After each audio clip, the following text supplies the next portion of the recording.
Hello once again, tractor enthusiasts and van track owners.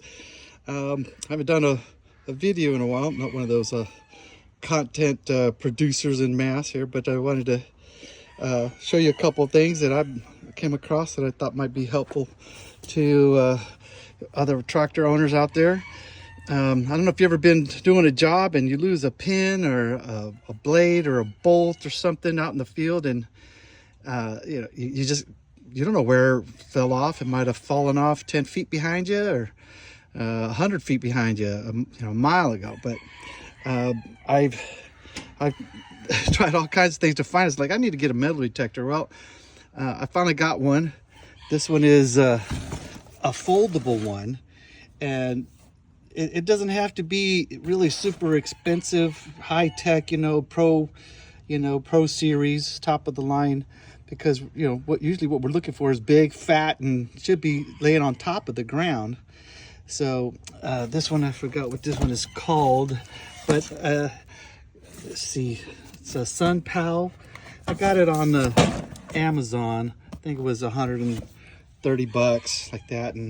But anyway, this thing folds up nice. I can keep it in the back of my pickup. I'll probably keep it in the box, so I don't have to worry about having it broke. And then I picked up a couple of these. These are like the highest rated pinpointers, and I'm telling you, this one, I've tested this one. Just got this one today. This is the X Pointer Max, and this is the F Pulse.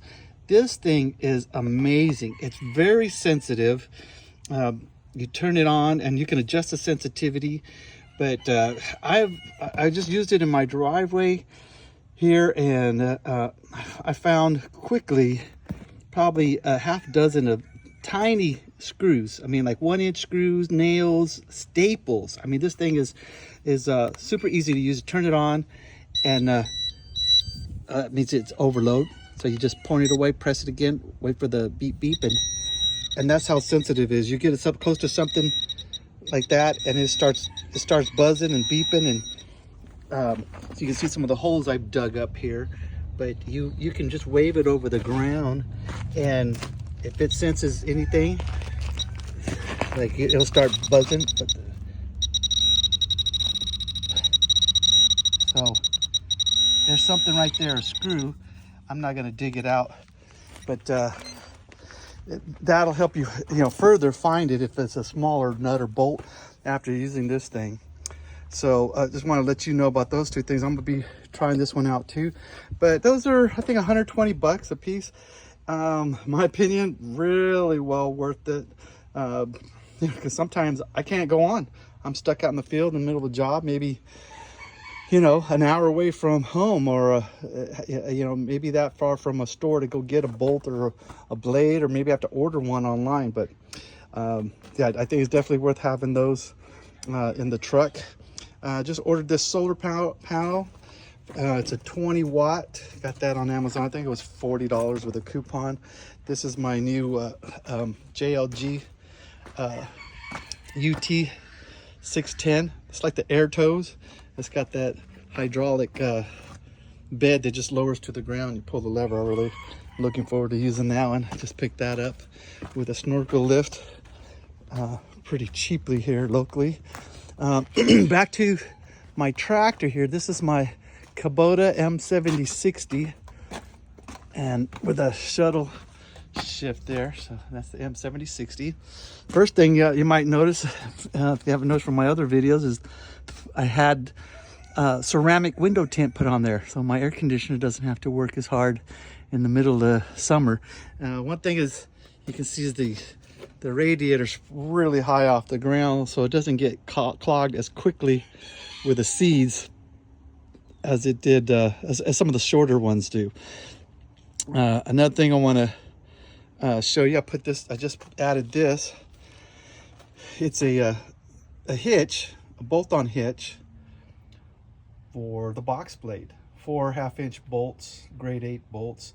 So I'm in the middle of a job, or somebody needs a trailer moved or something. You could put just pull. you can put a strap there if you want to pull something lightly. I don't recommend yanking somebody out with in the middle of your cannon. But I think this was like, I think it was like 50 bucks on Amazon. And I've often had to move some kind of a trailer that just happens to be in the way. And I've seen other people weld the receiver up there. Problem with that is, usually when I come across a trailer in the field, it has a flat tire and the trailer jack is buried, you know, pretty deeply in the ground because it hasn't been moved in years or whatever. So I had to put this pretty low here. So I measured at least 12 inches off the ground. I could probably pick it up with the bucket or the grapple in the front and put a block under it if I had to. But I didn't want to put it too much lower, and I didn't want it way up there either. I think that's just be too high. So the window tinting, that's awesome. Definitely makes a huge difference in there. The bolt-on hitch.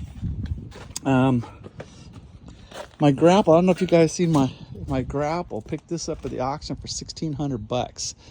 That was a steal. I think they go for like 35 to, you know, and up, 3,500 and up.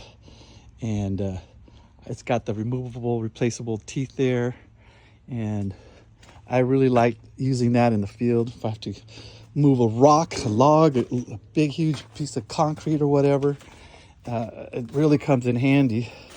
The other thing, I don't know if I showed you guys, but really make your tractor, get the most out of your tractor.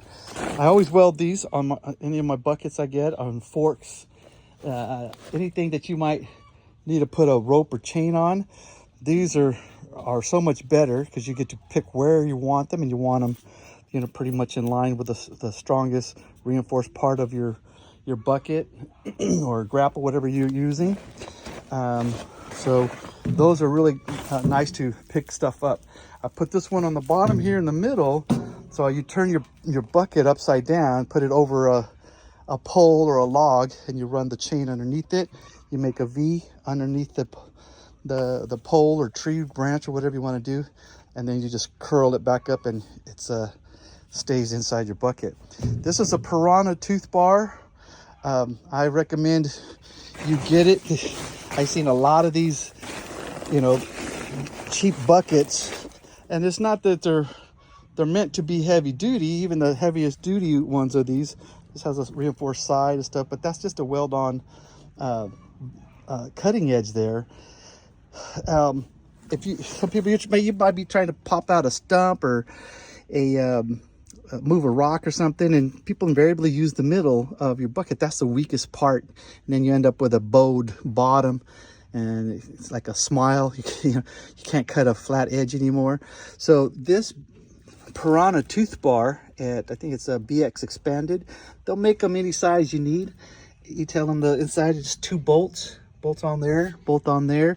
I think for $20 extra that you can get the step drill, the step bit drill for your drill to cut that big hole in the side of your bucket, and makes your job a lot easier. But what I was saying is that 1/2 inch thick piece of steel really enforces the rigidity of the bottom lip, gives you so much more digging power. You want to scrape off ground cover or rocks or asphalt or whatever, that just makes this bucket so much more useful.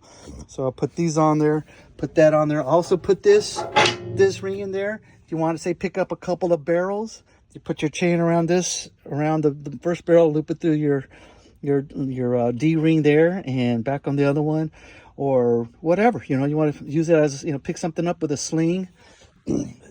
Cheap and easy. If you know how to weld, you have a welder. Highly recommend those upgrades. But that's a couple of the latest upgrades to my tractor M7060. And if you guys have any questions or comments, and you have suggestions, please leave them in the comments. Like, subscribe, all that Yahoo if you so feel it's worth it. You get any value out of this video. I'm always interested in like who's watching out there. Those are the 4 1/2-inch grade 8 bolts, what they look like on the inside. So it's not going to get in the way of any digging or working. So really, I'd rather have these things and not need them than need them and not have them.